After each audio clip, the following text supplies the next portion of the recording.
For years, we've been told the same lie about folding phones, that they are the absolute pinnacle of bleeding-edge, uncompromising tech. But if you actually look closely at what's happening to the market right now, you'll realize we've reached a massive breaking point. Foldables are splitting into two completely opposite directions, and it's putting buyers in a really frustrating position.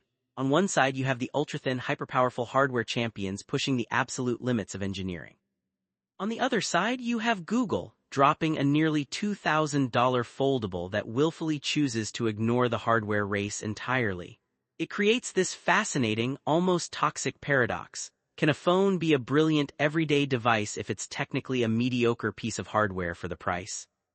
If you look at the brand new Hinge engineering, you can see where the focus went.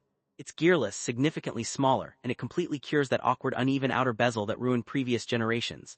It finally gives you a massive, beautifully symmetrical outer display that pushes a staggering 3,000 nits of peak brightness. They even gave it full IP68 water and dust resistance, and built-in universal magnetic charging to snap onto any existing accessory ecosystem.